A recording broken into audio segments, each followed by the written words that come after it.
Mbanje yakabva kupi? Ndakaitenga. Mari yacho wakaiwana kupi? Ndakandaenda kumarito. Nombaona mari? Nombawaita sei mari yacho? Ndakandatenga. Alright.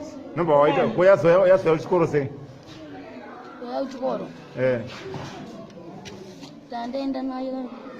Tanchida kutengesa. Wada uri? Kutengesa. Unozimbotengesa? Makastoma ako ndivanani vamwe vanoziva uchiri kurangarira vawakambotengesera? Inini. Ndatengesera mukomana wekamaponga. Mukomana wako wamaponga umwe ndiani? Mwacho ndiye wandaingotengesera chete. Wamutengesera yakawanda sei?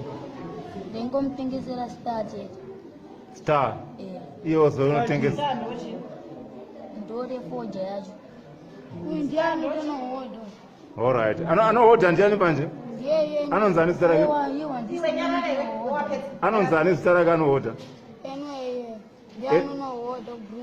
Kubrumley. Kana ahodha anozokupa wewe kuti anozoita sei nayo? Azauya nayo nhasi. Ndoba ndiriisa mubhegi handamuisira. Wane nguva yakareba zvakadii uchiziva kuti anohodha Mbanje? Tarisa kuno. Nzosatadhi yakapera.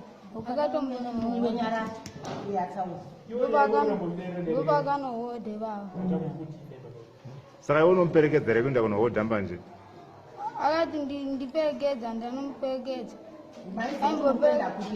Akataura tanzi ndinohodha mufoja. Saka kana masvika kuBrumley anohodha kumba kwana? Kunonzi kwani kwaanohodha? Amene panonzi pano. Zita racho nditori kangamwe. Asi anopaziva. Unohodheswa nemari $5. pachi. Iye itanzi 2 makapu. $5 ema-US dollars. Mune maiwana. Yanotumwa nagogo wacho. Gogo vake vanotengesa. Ndiye anenge achitengesa. Gogo vake vanotoziva kuti anotengesa. Maona vanhu? Hanzi unototengeswa. Aiwa zvataurwa. Ndofamba musimo. Kwataurwa kuti unotengeswa 70 bonds. Unotengeswa. Kubva pati